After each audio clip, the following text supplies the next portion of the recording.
It's been quite a journey. I hope you've enjoyed it, but now we're going to go and shoot it.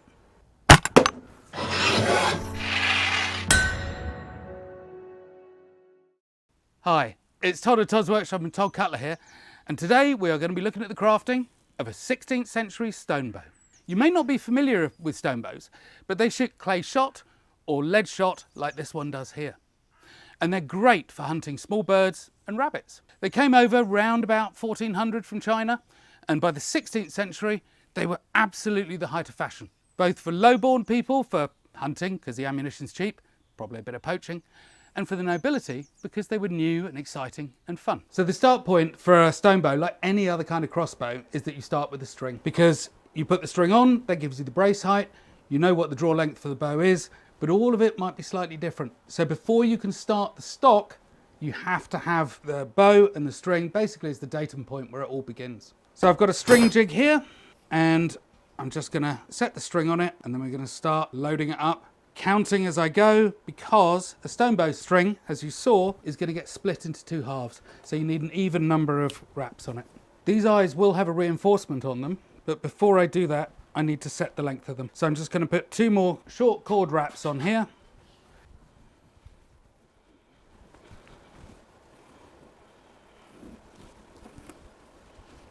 So I'm going to lay the serving on now, and I just need a good length of cord. About 5-6 meters is usually good. So I'm just going to find the midpoint and start binding it up in a figure of 8. I'm going to stop with the figure of 8s and start going round and round.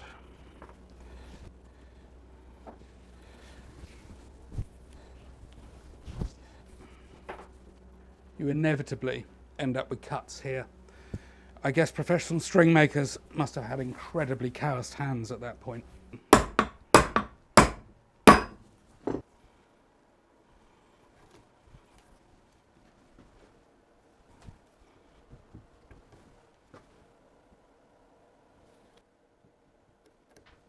So just time to get the string out. And that is just the beginning. The string still has a long way to go. So the first thing is the main cords of it need to be separated out, and that's what's used to actually grip the ball when the string's pulled back. But to separate it out, of course, you need separators, which are these little pillars, and they sit at about the quarter distances. I've got some boxwood in the lathe. I'm just going to turn those up, and then we'll lash them in.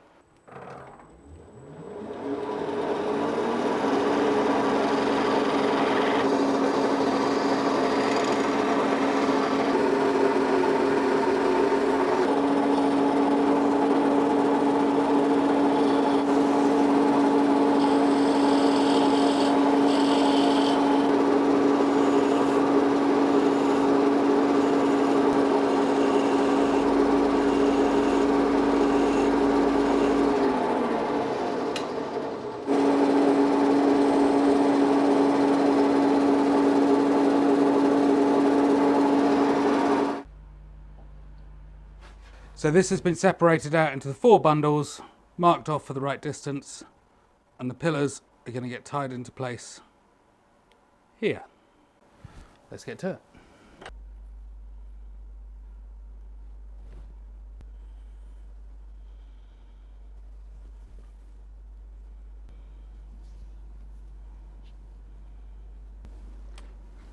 And the first one is in. So the wooden pillars are laid in now. So the string comes out, and of course, like all strings, they're separate. Now you don't want separate strings, it just causes you problems. So it's been made a little bit oversized.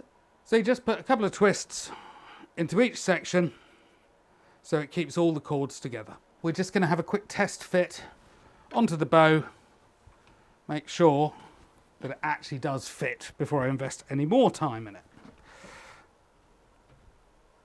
One start of a sewn bow string.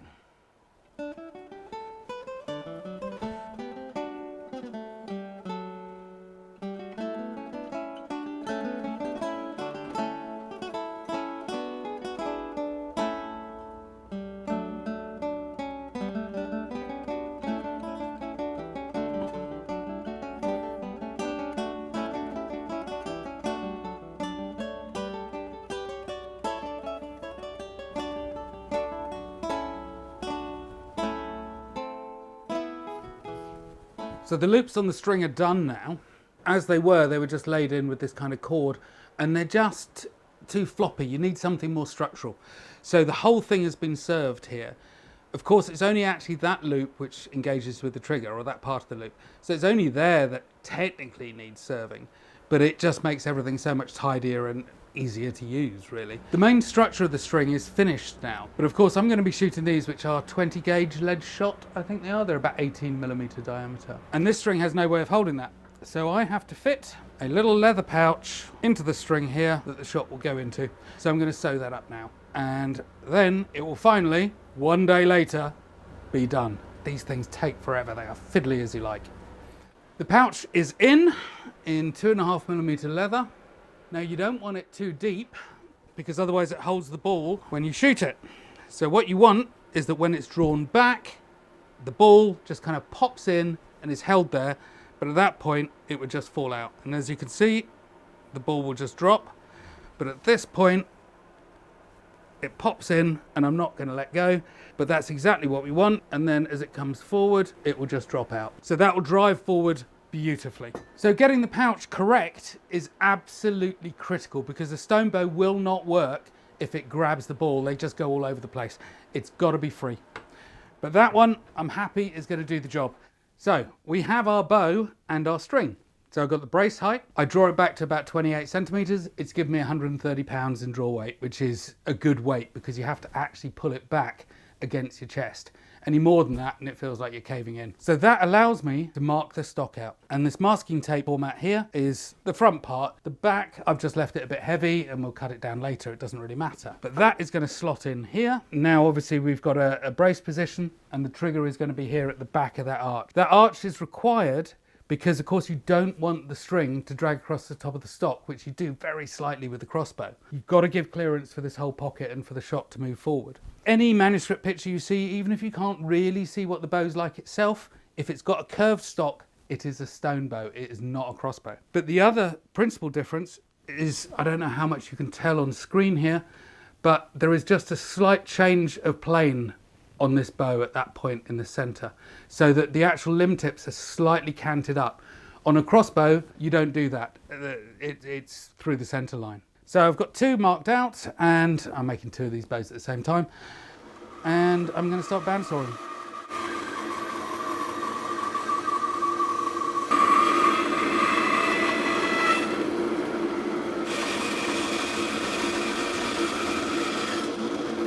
So I've cut the blank for the stock. Now, as it stands right now, I know that that is too long. The rear portion is too long because I need to be able to reach forward, grab the string and draw back. I can't even reach the string at the moment, but I'm not worried about any of that because I'm more worried about how the thing actually functions. So I'm going to start by setting the bow into the front of the stock, doing all the ironwork and so on, and then working my way back through the trigger, and then finally we can start to cut things down. So the next stage is cutting a slot in for the bow.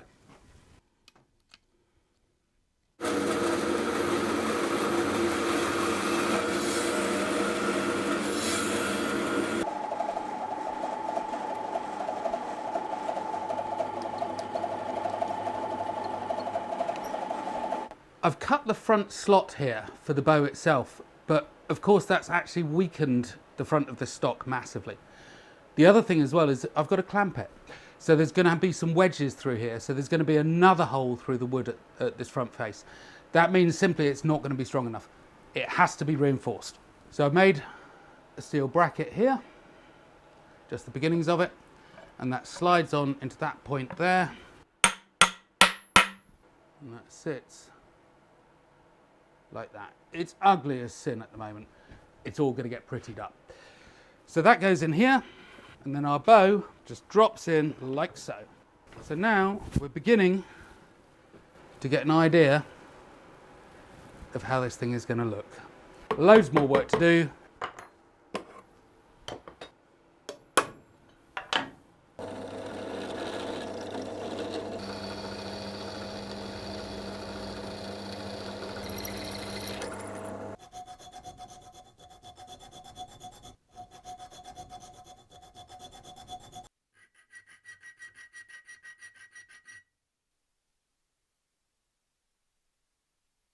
I have one of the bow irons cut to size. So now I'm going to do a neat little trick that metal workers know, but a lot of other people don't. I'm going to put it onto this piece of steel here and just spot weld it a tiny bit. And that way I can use this as a pattern to cut the next one.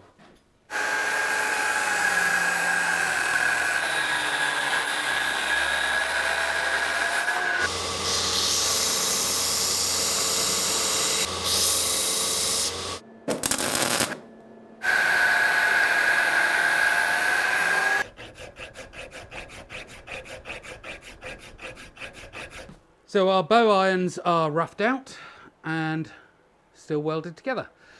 Now, of course, you might think that's a real problem, but actually, because they're just tiny little spot welds, a little bit of tapping and they're apart. So it's just easy to clean them up, and then we have two identical pieces. I'm just going to transfer the hole from this bow iron onto the plate underneath, drill it, cut it, file it. And in the meantime, you may also notice I've dropped in a decorative ebony plate here, which will all get carved up, and that will become part of the decoration later on.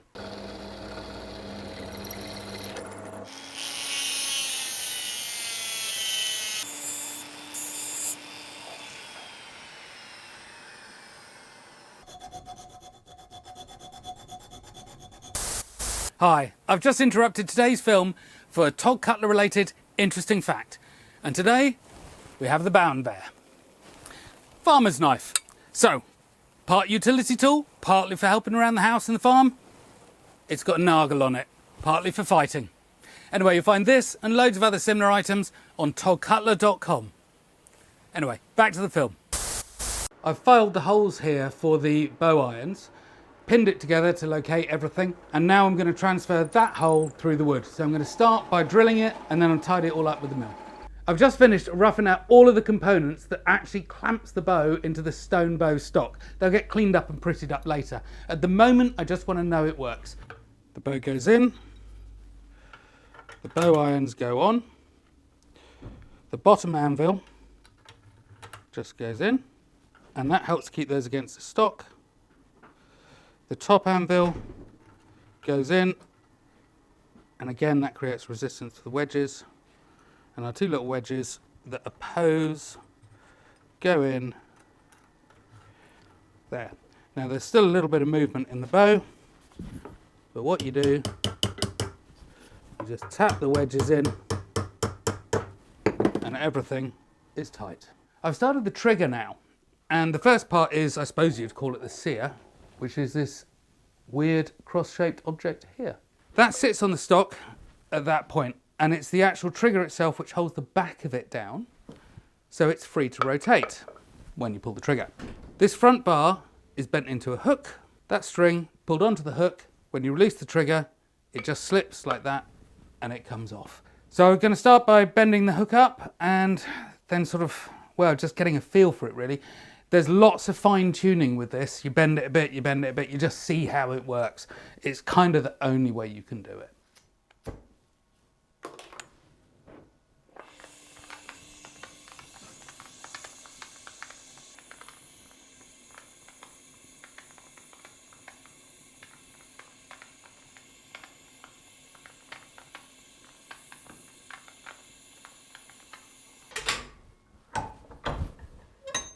Something like that shape. The trigger sear, or whatever you want to call this thing, sits here. That is then going to lean forward. When you release the trigger, string slips off, but you will need a support plate. So this is the first one, so that will fit on roughly into that position there, and there'll be a cut in the stock to allow that to pivot forward. So now it's off to make the second plate.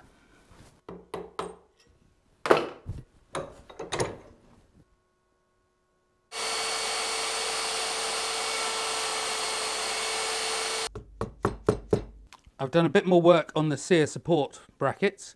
So I've introduced a bevel at the top here to give the pivot a bit more support, and obviously drilled and countersunk the fixing holes. So that's going to go in, and I'm going to transfer those centres onto the stock, ready for the main screws.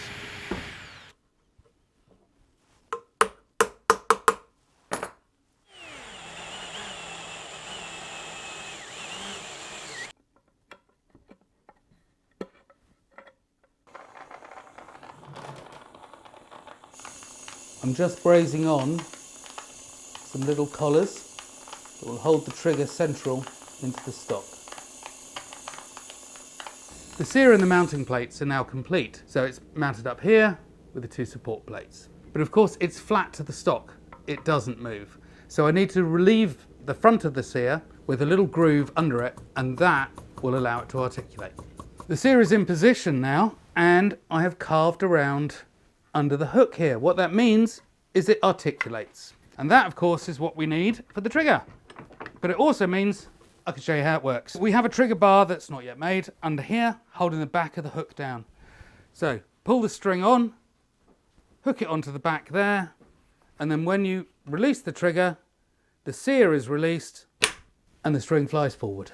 I've started working on the trigger itself now, and we've got quite a convoluted shape here. This is going to sit vertically out the stock. It's too long at the moment. Pivot's going to be about here, and then we're going to come around to a big curve under here. So I've got to heat bend that because it's 12mm steel, so I can't do that cold. So here we go.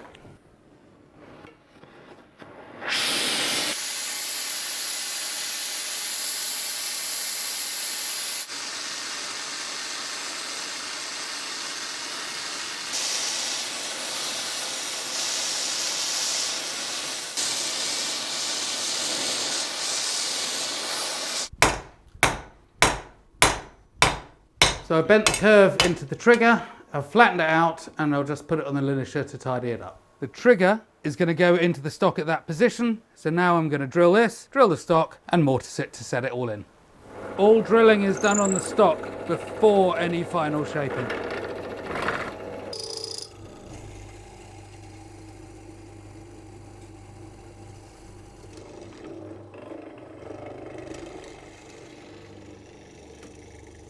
So I have my trigger, I have my stock, and I got a hole through the stock.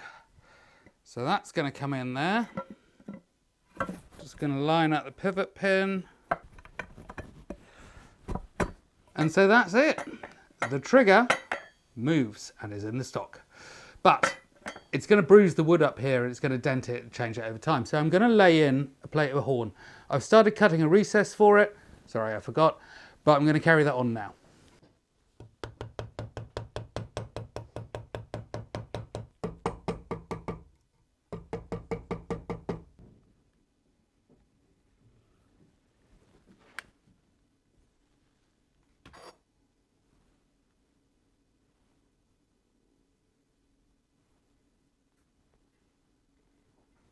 I'm just going to route in the recess for the cover plate on the bottom. The cover plate for the trigger fits here, and that will get screwed down. But before I carry on, I have to mill a slot here for the spring.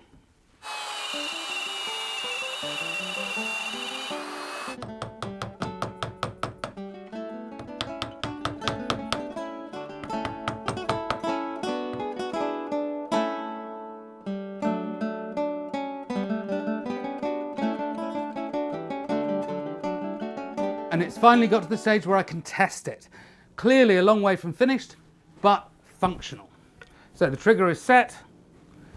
You pull back against your sternum, pop the ball in, and shoot. Give you an idea, this is a couple of layers of insulation, and it's, I don't know how deep that is, and there we go. So it is through the towel and the insulation, about that. It's, you know, got some power. I'm going to start working on the sights now, but before I talk about those, I've made a slight adjustment here, where I've just canted the bow slightly, about 5 degrees maybe, because the ball would just clip the front of the stock. So on the test shot that you saw, I'd done that and it shot cleanly. You know, this sort of fine tuning is the sort of thing you expect with weapons like this. But it cannot and must not touch the stock at all, because it is an accuracy weapon. It is a short range hunting weapon. Birds, rabbits, that sort of thing. 5, 10, 15 meters. So, because it needs that kind of level of accuracy to take a pigeon out of a tree, you've got a rear sight and you've got a front sight. So this first one is like a horseshoe shaped thing with a little peephole, and I'll start on that now. Of course, before making my sights, I need to know where they are going to be positioned. So I put a little lollipop stick on the back here with some peepholes in it, and another one at the front here, which has got like the central bead. And now I can see that my marking of number 4 will be perfect.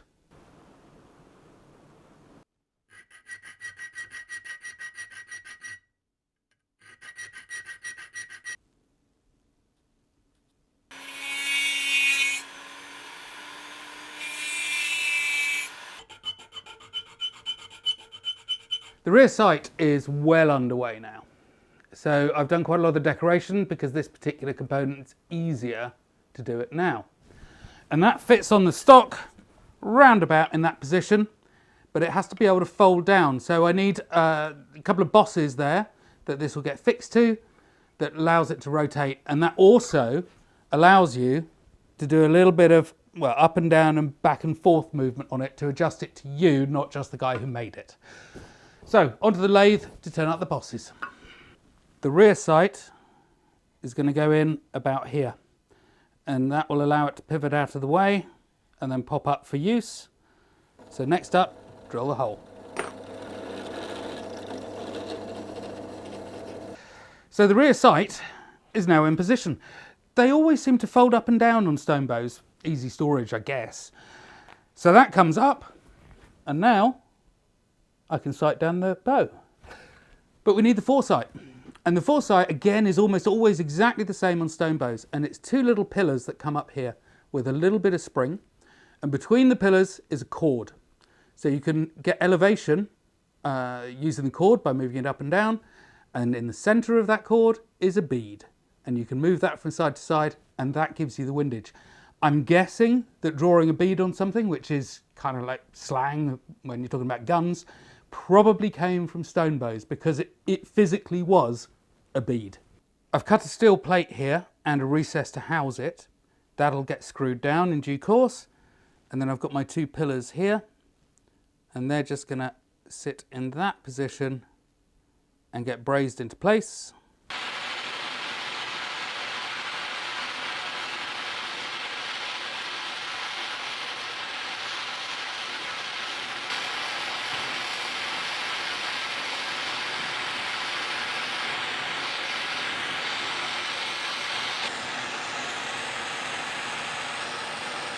So the front sight, all roughed out, looks kind of like that. There you go. So that goes into the front of the bow here, and that is what you've got at the moment. Obviously a lot more decoration to go. Now that gets screwed in to the center here because it does need to be removable because they seem to like that. But you can't actually, I forgot earlier, but you can't actually pivot it out the way. If you do the pivot system, you end up with something up here that is going to interfere with the shot of the ball. So they seem to screw them in very often, and that can be recessed down.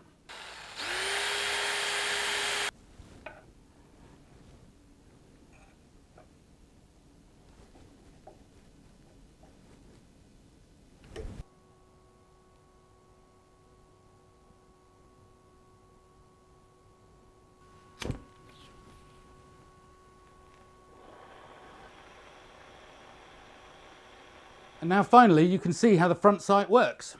You've got the 2 little columns here and 2 rings that will slide up and down with the cord in the middle. So that gives you the elevation, and then you've got a knot in the middle, it'll be a bead eventually, but that can slide from one side to the other, and that gives you windage.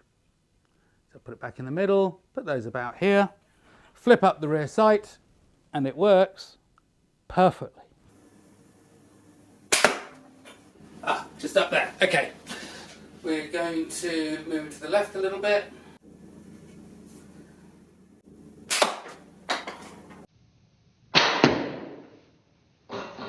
So basically here and here. So what's that? 15 millimeters apart, something like that. Is the darn thing works. So it's time to pretty it up. I've got the stock all marked up now where I want to put bevels in, and I'm going to start carving them in now.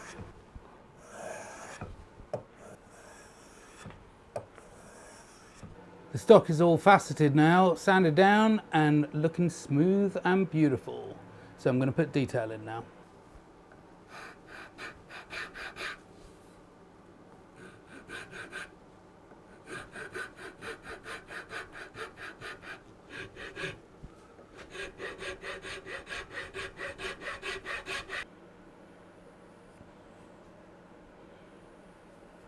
So the stock is now shaped, so it's got bevels all along its length and a nice bit of decoration up at the front here.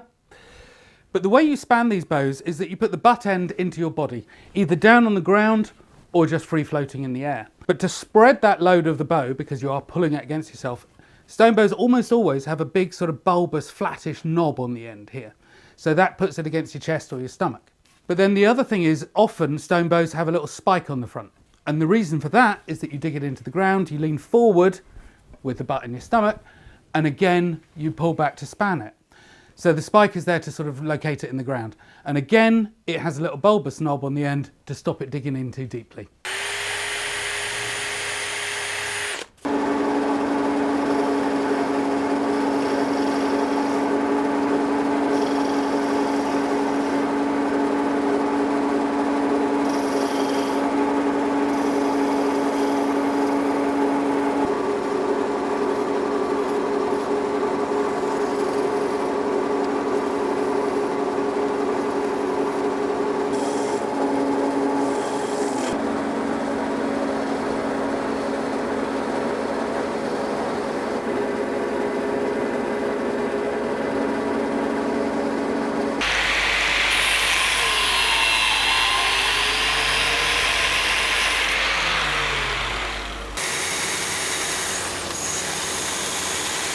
So I have the front spike and its little knob there.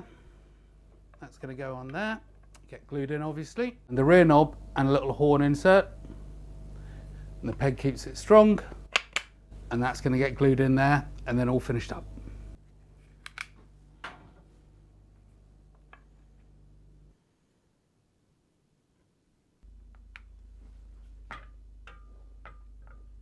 The stock is finished. All oiled up, looking lovely. Now all of the metalwork fits and it works. We've seen the thing shoot, but of course, you know, it's not decorated yet. There's a way to go. So it's going to be back onto the grinders, filing, polishing, a little bit of mini grinder work, all of that. We're going to make it look beautiful. And now I'm going to work on the bow irons.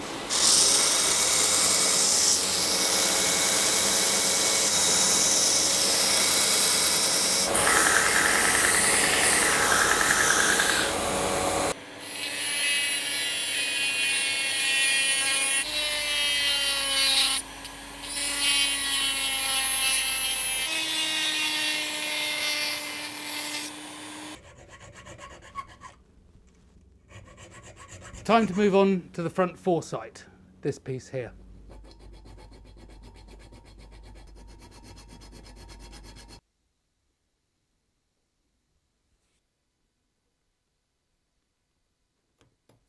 And it's time for the rear sight.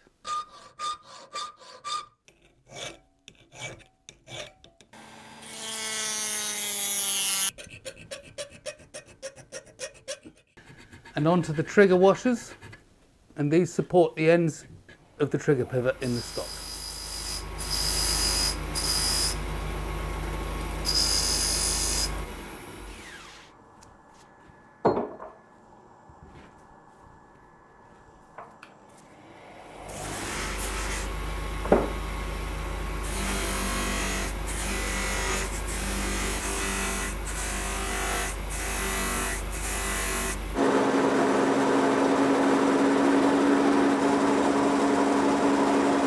The next component to work on is the trigger release.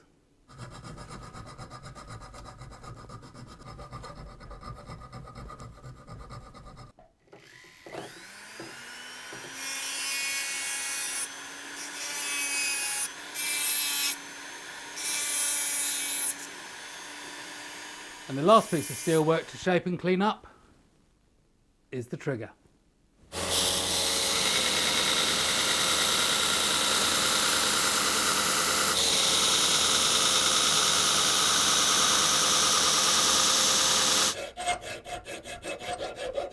The trigger is nearly, but not quite finished. Just got to fit it with a spring.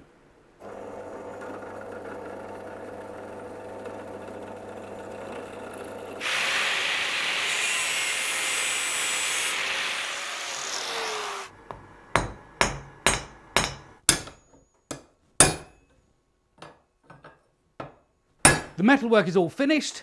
But of course, it's still got to be assembled. But before that, I've just got to finish off this horn cover plate for the trigger and the spring area. That's 60 components in total.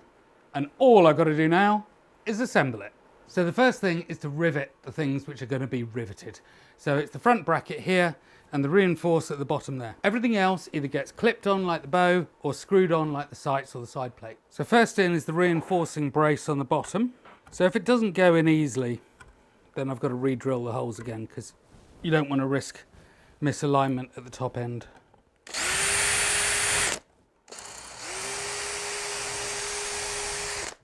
And then I've got my pins that's going to rivet it through. Now I want these to go in relatively easily. If I'm hammering them, there's something amiss and I've got to check it out. So I'm just going to tap tap. I mean hammer by like walloping. Obviously I'm using a hammer, so technically I am hammering.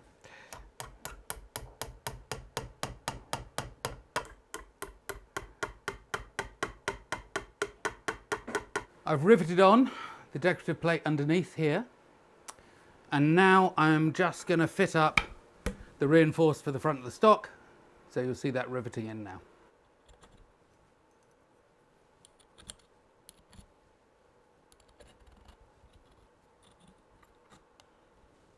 Before riveting, the first thing to do is to cover the anvil with a bit of clean tape. Because basically, I don't want to transfer the dirt of the anvil onto the wood of the stock.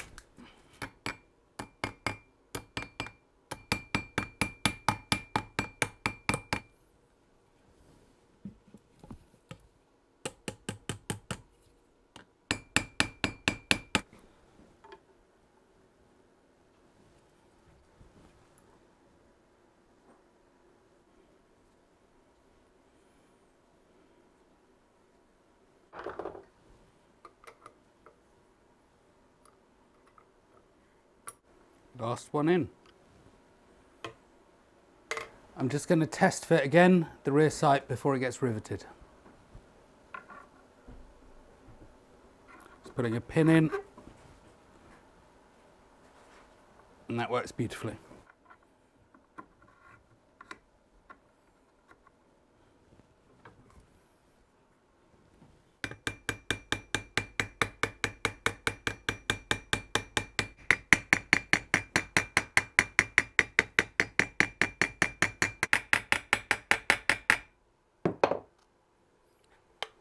And it stays with a nice friction fit up at the top.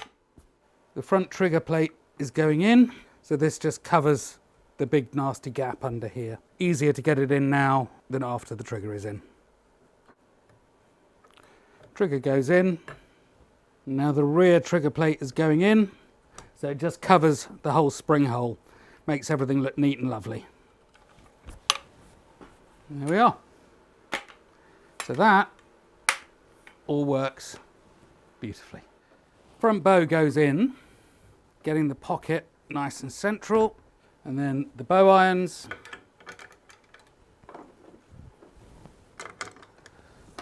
anvils. So these actually hold the bow irons in place to stop them spreading outwards. It's the wedges that I'm just putting in now that tighten everything up and stop the bow moving. And there we are. And the last piece to go in is the foresight. And then the bow will be finished. And that is a stone bow completely finished.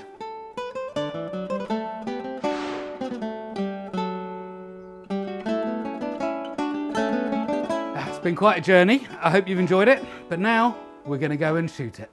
So we've got some of our night targets out there at about 10 meters. Let's see how we go.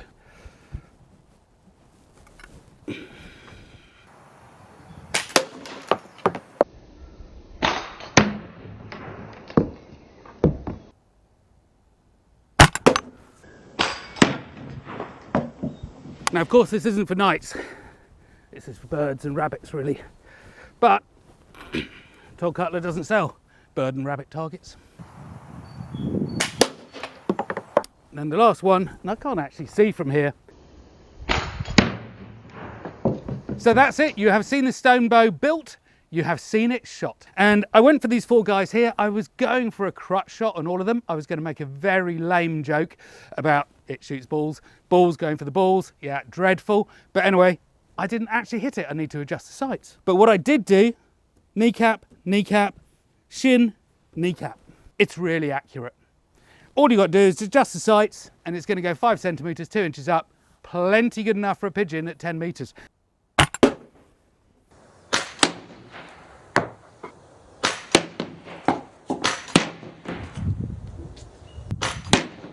So you can see the accuracy. That was my next adjustment, both times just to the right of the head, and then here and here for the final adjustment. So I would say it's bang on. So anyway, I'm going to go for a much fuller film about the actual operation of it, how you load it, what it does, what it's for, that kind of thing, showing you the details of it. That's not this film, but it will be coming very soon. But if you've enjoyed it, check out the websites, sign up to the newsletter, check out my Patreon page. It's all stuff you're going to be interested in. If you like this, you'll like that. So go check it out and help support Todd's Workshop. See you again.